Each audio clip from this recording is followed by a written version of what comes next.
Diz assim: de novo entrou Jesus na sinagoga e estava ali um homem que tinha ressequida uma das mãos. Estavam observando a Jesus para ver se curaria em dia de sábado, a fim de o acusarem.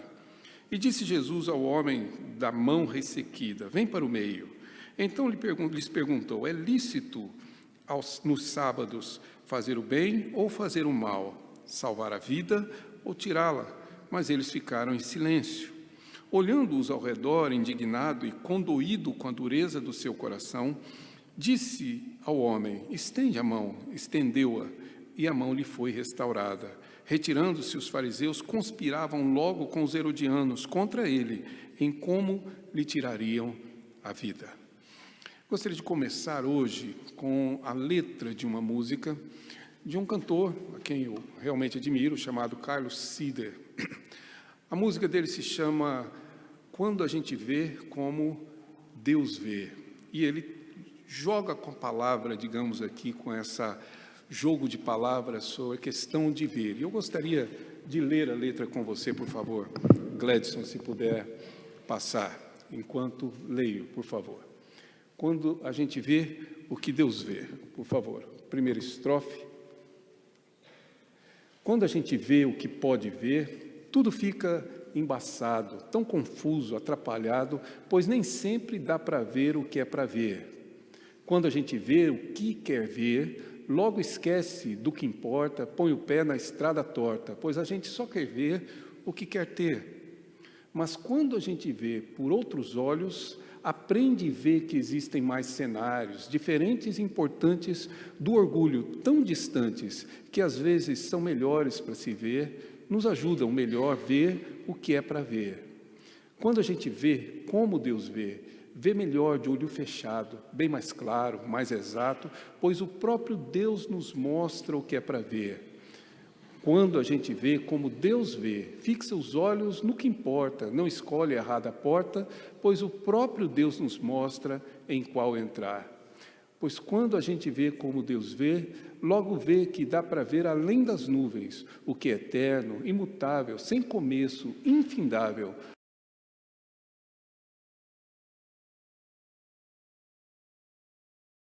Como quando a gente vê como Deus vê.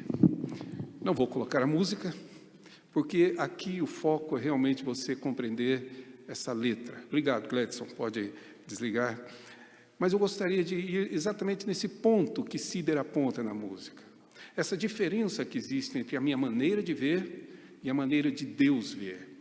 A maneira como Deus enxerga, a maneira como Deus vê todas essas questões, todas as questões da vida, e a maneira como o homem vê. A maneira como ele, na verdade, enxerga. Esse é um dos pontos cruciais, inclusive, em nossa vida, fundamentais. Porque boa parte dos nossos problemas tem nascedouro exatamente nessa questão. É porque nós insistimos em ver as coisas do jeito que queremos ver, não do jeito que as coisas são, do jeito que, na verdade, nós desejamos ver. Muitas vezes, essa maneira de ver que eu e você temos, para nós não é apenas a melhor. Para nós, às vezes, é a única, porque todas as demais devem ser desprezadas, inclusive a maneira como Deus vê, a maneira como Deus enxerga, a maneira como Deus revela a sua vontade. Esse é um ponto, inclusive, que levou os fariseus a essa condição que acabamos de ler.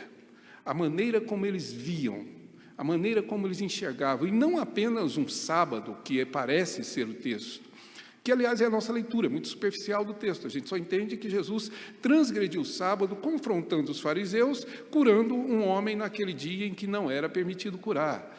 A nossa leitura é essa, mas o que Marcos nos mostra é que existe uma grande e enorme diferença entre aquilo que o homem vê e a maneira como Deus vê. Quando nós olhamos sob a nossa perspectiva, esse é o risco de nos tornarmos, sim, fariseus. Mais do que isso, tornar a nossa fé hipócrita, como a deles eram. E muito mais do que isso, tornar o nosso evangelho uma religião, foi o que eles fizeram com o próprio preceito que Deus lhes concedeu através do Antigo Testamento. Ou seja, esse é um risco presente, desde que eu me torno uma pessoa obstinada em ver as coisas do meu jeito, de tal forma que até o próprio Deus tem que se enquadrar nesse parâmetro, ou nesse padrão.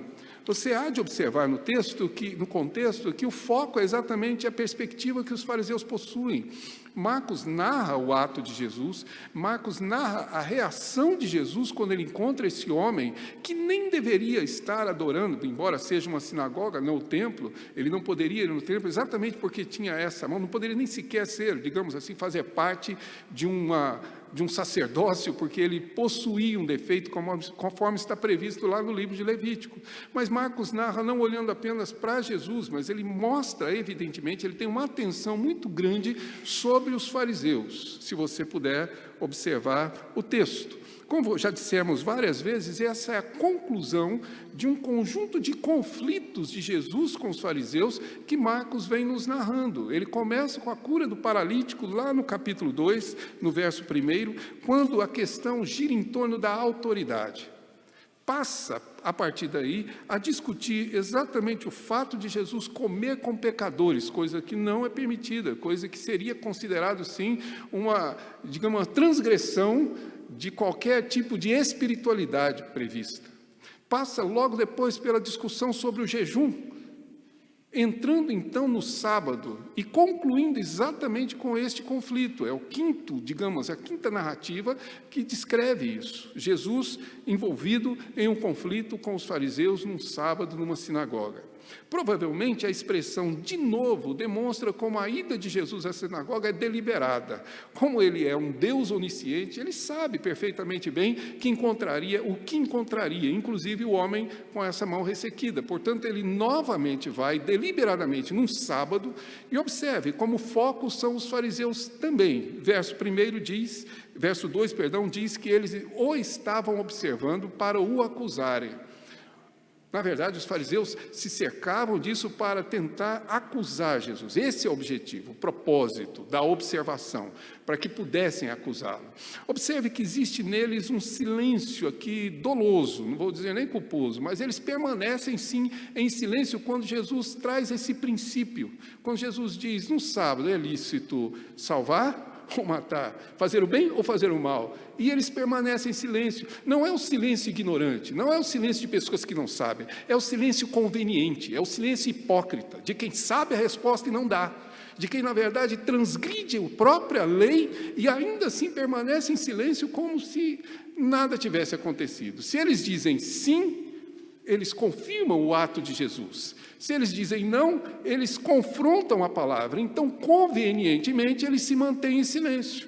É essa, digamos assim, prática de uma ética conveniente, que age de acordo com as minhas vontades, com as minhas circunstâncias, e fica evidente aqui no texto.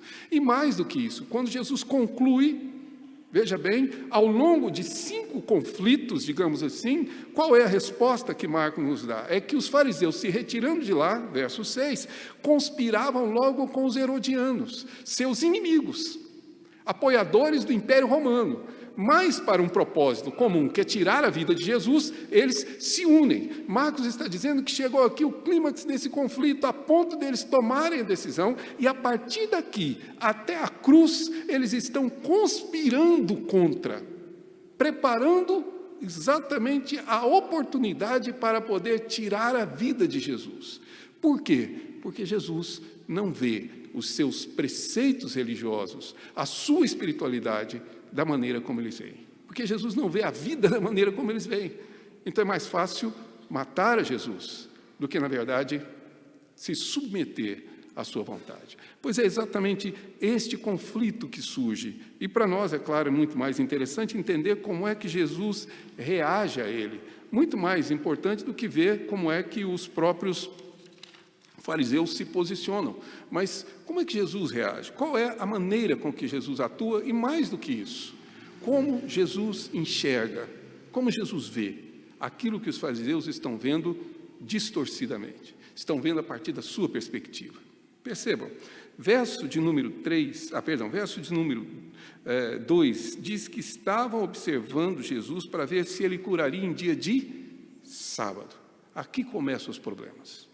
Eu não vou discorrer novamente, já falamos disso no domingo, acho que atrasado, se eu não tiver também atrasado na minha memória, mas acho que foi, nós falamos já dessa condição, de como os judeus viam o sábado. Aqui fica evidente que a maneira com que eles entendem o sábado traz consigo uma nota de espiritualidade. Ou seja, se eu guardo o sábado, eu sou um bom cristão. Eu sou um bom judeu. Como acontece conosco. Tá? Nosso caso é isso. Se eu venho no domingo de manhã e domingo à noite, eu sou um bom cristão. Se eu dou dízimo e dou oferta, sou um bom cristão. Não estou dizendo que vocês não devem vir nem que dão o dízimo. Estou dizendo que às vezes nós atribuímos espiritualidade a esses atos, a essas circunstâncias, a essas situações. Nós atribuímos, é um conceito de espiritualidade. Você vê a pessoa, se ela ora bonito, né? Aquela oração histórica começa com ao pai de Abraão, de Isaac, de Jacó, que conduziu o povo pelo deserto e abriu o Mar Vermelho, e vai contando todo o Antigo Testamento novamente, a gente acha que essa pessoa é uma pessoa espiritual. Ela sempre vai ser convidada a orar. Porque nosso conceito de espiritualidade, a nossa maneira de ver. Para o judeu é isso. Quem guarda o sábado é um bom judeu. Jesus não guarda sábado, então, portanto, Jesus não é um bom judeu. Por isso, observavam para ver se ele realmente conduzia a sua vida dentro desse preceito de espiritualidade que eles estabeleceram. Mas, ao fazer isso, eles não veem o sábado como Deus vê. Não veem o sábado como Jesus vê.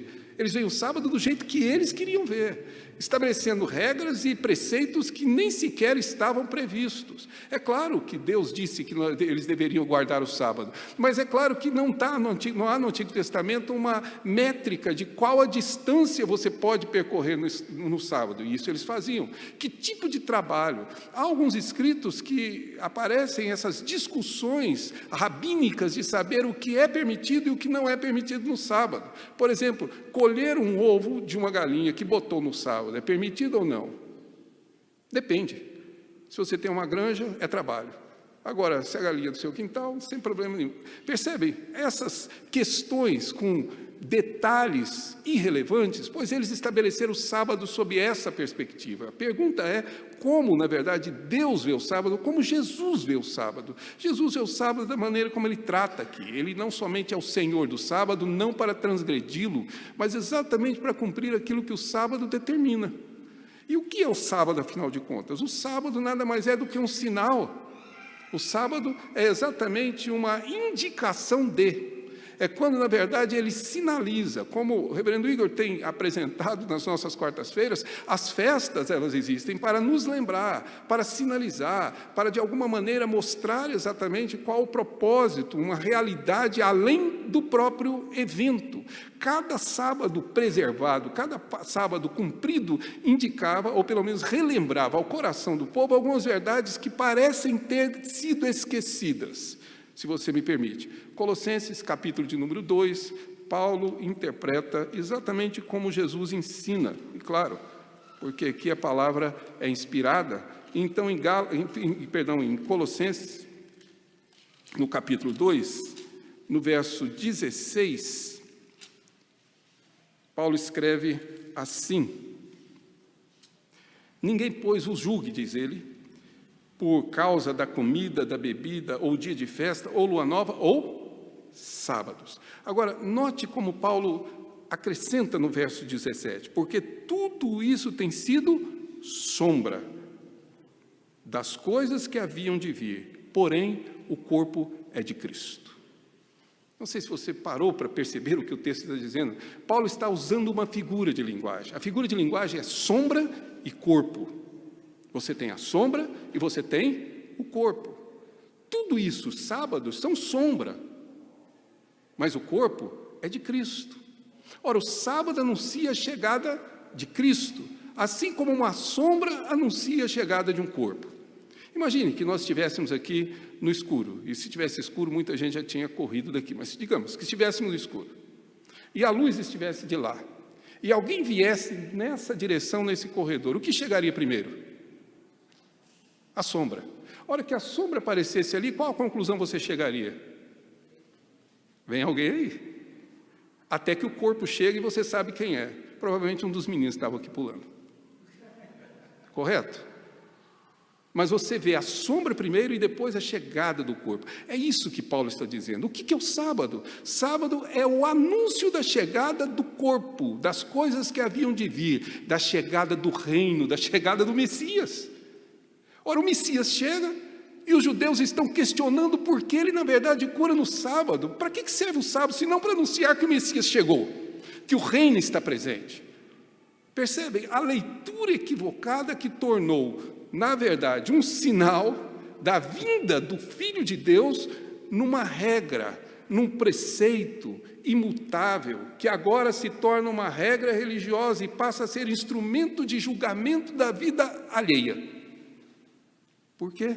Porque, na verdade, interpretam o sábado equivocadamente. O sábado é um sinal, é uma sombra. O corpo é de Cristo. O sábado anuncia, o sábado antecipa, mas o corpo é de Cristo. Cada vez que se celebra o sábado, está se anunciando a chegada do Messias. Cada vez que se descansa no sábado, anuncia a chegada do reino. Posso estar muito enganado, mas é provavelmente uma maneira em que nem os cristãos de hoje descansam nos seus sábados. Quantos deles veem no sábado exatamente esse símbolo do descanso e da chegada do reino, o anúncio da vinda do Messias? Mais do que isso, se você puder, Hebreus, capítulo de número 4, também faz uma leitura do sábado e, obviamente, do descanso, que é o que a palavra sábado, de fato, significa.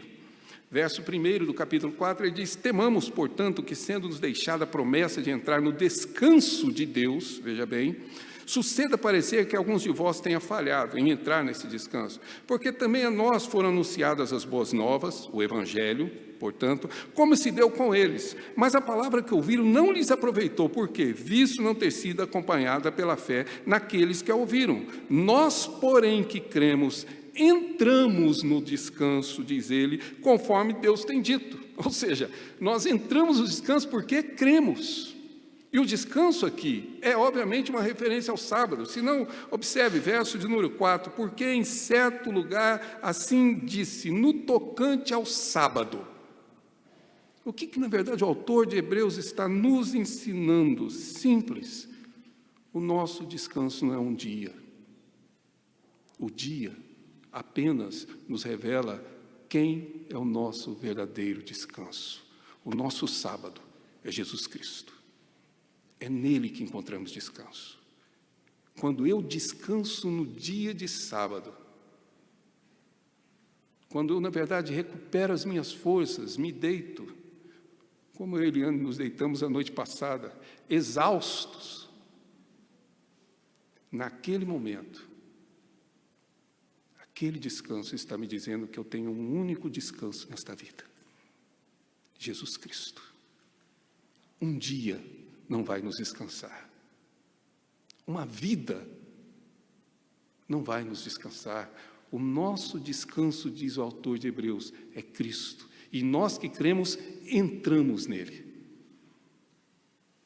Mas há muita gente preocupada com as regras religiosas e não o que esses sinais indicam, substituindo, veja bem, a confiança e o descanso em Cristo Jesus por cumprimento de regras.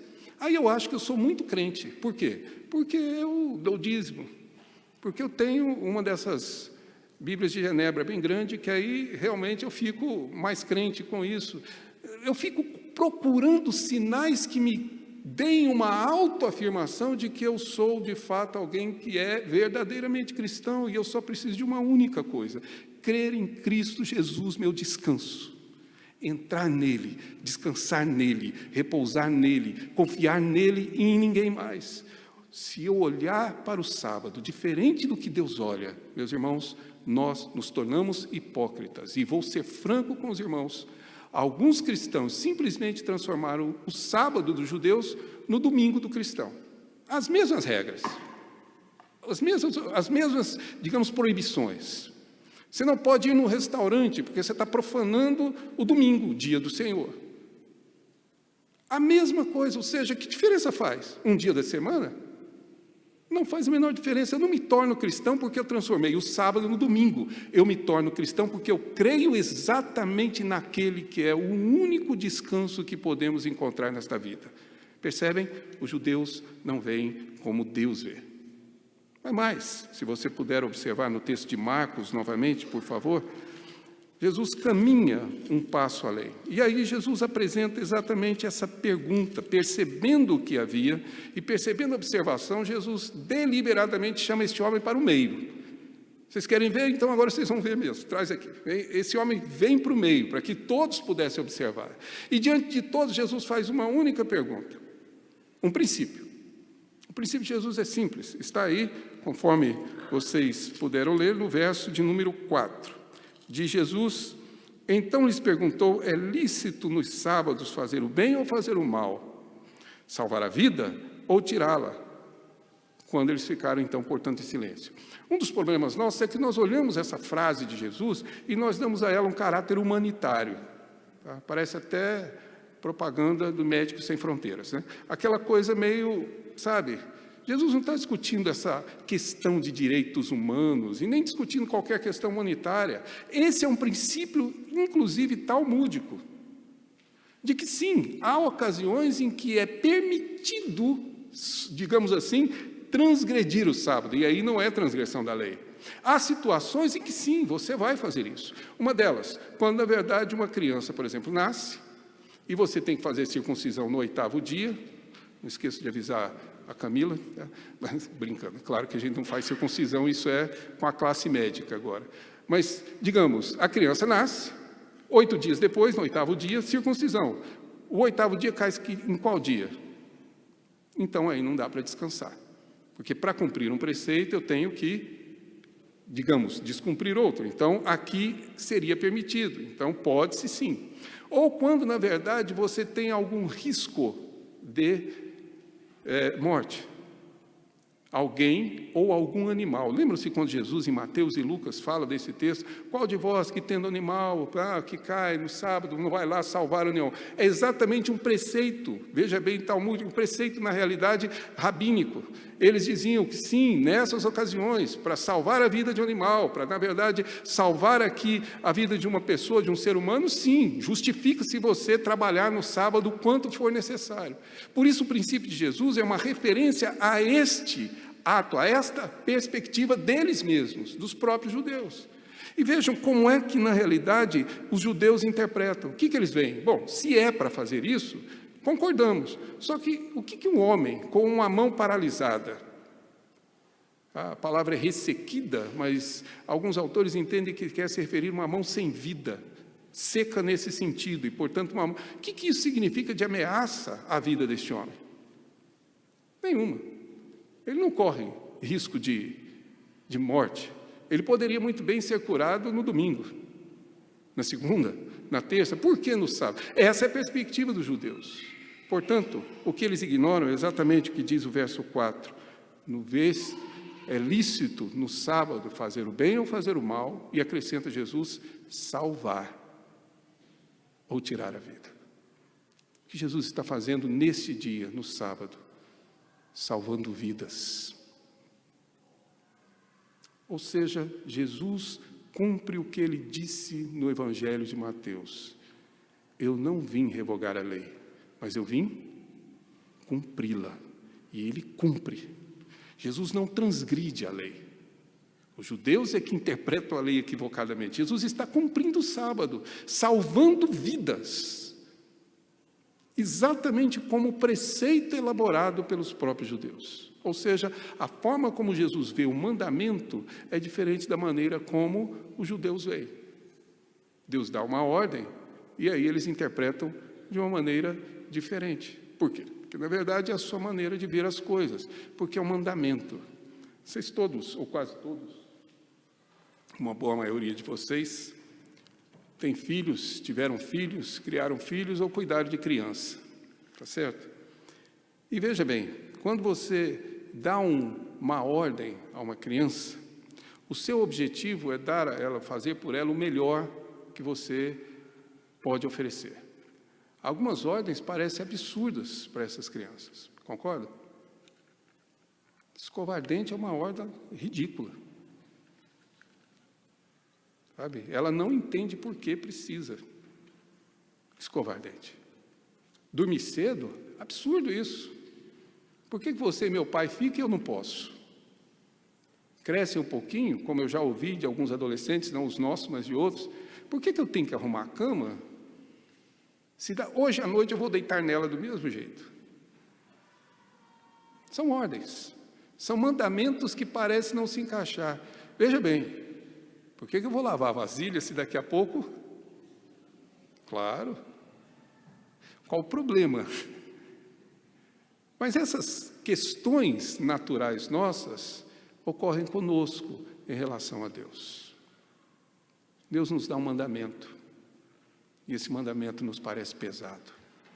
Deus nos dá uma ordem, e a gente interpreta essa ordem como uma transgressão das leis naturais da vida, como se fosse Deus frustrando os meus planos, como se os mandamentos de Deus nos fossem nocivos. Meu irmão, aprenda a amar os mandamentos de Deus. Eles podem salvar a sua vida. Aprenda a amar as ordens que Deus te dá, porque são elas que preservam a sua vida. Ou, se eu puder dizer de outra forma, não seja fariseu, mas crente. Tenha prazer em cumprir as ordens de Deus, porque assim Jesus vê os mandamentos. Se para você esse tipo de conduta é uma conduta que, na realidade, transgride a ordem dos mandamentos que você entende, então é bem provável que você não veja os mandamentos como Deus vê. Mas há uma outra diferença importante aqui. Perdão pela bagunça. Mas há um outro mandamento, outra perspectiva importante. Observe o que diz o verso de número 5. Olhando ao redor, indignado e condoído com a dureza do seu coração. Coração daqueles homens. Esse texto é surpreendente. Primeiro porque ele contrasta com a maneira com que os fariseus olham. Tem um homem enfermo, com uma mão paralisada e que estaria bem se fosse curado. Qual que seria a atitude natural de alguém que tem misericórdia, que tem compaixão pelos outros? Era dizer: o Senhor que tem curado a tantos, o Senhor não podia curar este homem que está aqui? Essa seria a ação de misericórdia. Mas qual é a ação que os judeus possuem aqui, que os fariseus têm? Eles ficam observando para ver se Jesus vai fazer. Não sei se vocês percebem, mas eles estão usando a enfermidade de uma pessoa para atender os seus propósitos. Qualquer semelhança com os nossos dias não é mera coincidência. É o coração corrompido humano, que ao invés de amar as pessoas, usa as pessoas para seus benefícios, para seus propósitos, para seus alvos, para suas teologias, para suas doutrinas, para suas convicções, para a sua religião. Não importa, o importante aqui não é o homem, o importante aqui é realmente eu atender o meu propósito. Por isso eles olham para o homem assim, como uma oportunidade. Mas Jesus coloca o homem em meio à multidão, em meio aqui à sinagoga, e diz o texto que quando eles permaneceram em silêncio, diz claramente que Jesus, olhando à volta, o olhar de Jesus é o olhar de indignação. Palavra grega orgê, que significa a ira de Deus, a ira do Cordeiro. O olhar dele é um olhar de ira. Eu não sei se você já experimentou algum olhar de ira. Se já, você não sabe ainda o que é ira. Você sequer imagina o que é. O Deus perfeito, irado. Pois é exatamente o que lemos aqui. A ira de Deus se manifesta nesse olhar. E, por um motivo, digamos aqui, próprio desse Deus, diz o texto que o seu olhar simultaneamente é de ira e é o olhar condoído. Algumas versões vão dizer tristes.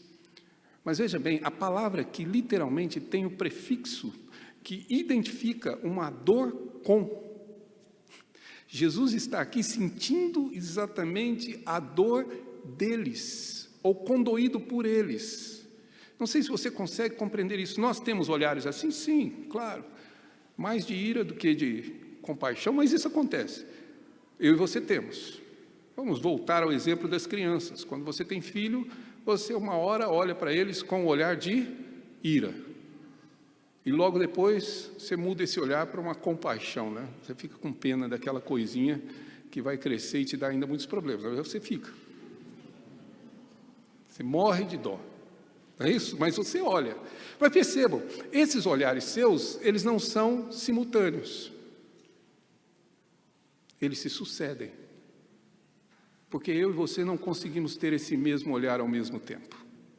Exceto Jesus Cristo, o Deus perfeito, que ao mesmo tempo que olha com ira, olha com essa condoído, sentindo a dor de.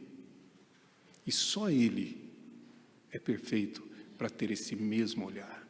É assim que Jesus vê a nós, essa humanidade, a você e a mim. Eu não sei se isso te auxilia, veja bem, mas note bem, ao mesmo tempo que Deus olha o meu pecado, a minha ofensa, a minha transgressão, meu caminho errado, meu caminho pela estrada torta, como na música vimos aqui, e aí a sua ira se manifesta simultaneamente, no mesmo instante. O olhar dele é de compaixão, pela graça de Deus, para que eu e você não sejamos consumidos. Ele não nos olha com ira e depois com compaixão, ele nos olha simultaneamente, sentindo a dor que passa no meu coração. É isso que Marcos está dizendo, é isso que ele revela sobre Jesus, e é assim que Jesus vê, muito diferente da forma como os homens veem. Ou seja, o que nós poderíamos, de alguma maneira, concluir sobre tudo isso? Primeira pergunta que eu faço a você é se você tem visto a vida do jeito, da maneira como Deus vê. Se você não tem sido obstinado em insistir, em enxergar a vida do seu jeito, da sua maneira, as suas coisas é que estão certas. Você não erra jamais. Se você não tem se tornado apenas um fariseu moderno e não um cristão, que está aos pés de Jesus, desejando ver o mundo, ver a vida e ver a Ele da maneira como Ele vê, da maneira como Ele enxerga, da maneira como Ele revela. E se você fizer isso, o sábado vai ter sentido, o jejum vai fazer sentido, o comer com pecadores vai fazer sentido, a ceia faz sentido, o culto faz sentido. Do contrário, meus irmãos, é mera religião, é mera cerimônia religiosa, e não faz diferença nenhuma você estar nesta ou noutra cerimônia, porque não vai fazer nenhuma diferença nesse aspecto. Lembre-se, se você observar da maneira correta, você vai encontrar, sim, pedras preciosas desse ensino de Jesus. Como que acabamos de ouvir. A próxima vez que você repousar no seu dia de descanso, você está dizendo, eu tenho um descanso verdadeiro. Eu tenho em quem descansar. É essa a perspectiva que Deus nos dá. Precisamos ver a vida como Ele vê.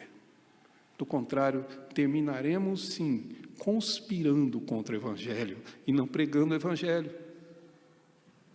Questionando os mandamentos e não os obedecendo. E criando regras, ao invés de seguir a Cristo conforme o Evangelho. Essa é a necessidade. Deixe-me contar apenas, e finalmente, uma última história, que não é minha, é de um outro autor, que de fato eu aplico inclusive diferente dele, dado ao seu liberalismo teológico no fim da vida, mas a história é muito bem contada, e eu creio que já contei aqui para vocês, mas me permitam repeti-la. É que na realidade havia em um determinado local um poço muito escuro no meio de uma floresta, muito escuro, um poço muito profundo, em um local quase inacessível. Ali dentro, naquele poço de água, viviam rãs. Na verdade, uma república das rãs. Eram muito organizados, com um avanço tecnológico bastante grande. Inclusive, nessa época, estava em cartaz aquele filme Rambo, que passava em meio a toda aquela condição. Um dia, um pintacilgo voando, pousando numa árvore, viu aquelas rãs e ficou com pena dela, porque ele voava com liberdade para todos os lugares. Aquelas rãs nunca saíram do seu poço, nunca saíram daquele lugar, não conheciam nada. Tudo que conheciam era o poço. Para eles, a vida e o mundo se resumiam ao poço. Então, Pintacilgo resolveu pousar na beira do poço e cantar as coisas que ele conhecia. Era a única coisa que ele podia fazer. Então, ele cantava sobre as nuvens, o céu, as árvores, os rios, os campos, as matas, os vales, os montes. Todos os dias pela manhã, pousava na beira do lago e cantava o que conhecia. Claro, isso criou um problema muito sério dentro da República das Rãs, porque eles nunca tinham visto um animal como aquele. O que era aquilo? Não sabia se era animal, o que era que alienígena, que coisa é essa? E eles então começaram a se reunir para discutir o que era. Logo, o partido da oposição, que governava na época, disse que era coisa da oposição para desviar, na verdade, desviar a atenção, impedir que o governo pudesse governar. O partido de oposição já dizia que era coisa do governo para desviar a atenção exatamente dos erros que eles cometiam. Então, começou-se uma grande polêmica, até que a assembleia deles reunidos chegaram à conclusão: não sabemos o que é, não sabemos o que fala, mas só existe uma forma de resolver isso, porque as rãs estavam ouvindo as músicas do Pintacilgo, estavam começando a aprender a cantar aquelas músicas. A única solução seria matar o Pintacilgo. E a próxima vez que ele pousou, capturaram o Pintacilgo, mataram e proibiram as rãs de cantarem a sua música. Foi isso que os fariseus fizeram. E é isso que muita gente tem feito hoje. O Evangelho nos conta toda a maravilha de um Deus gracioso. Mas porque a forma como Ele vê não é a forma que eu vejo, eu prefiro, de fato, capturá-lo e silenciar aqueles que cantam a sua música. Eu espero que eu e você aprendamos a admirar a beleza que procede de Deus. Entender, sim, Ele, sim, é o nosso descanso. Ele é o nosso sábado.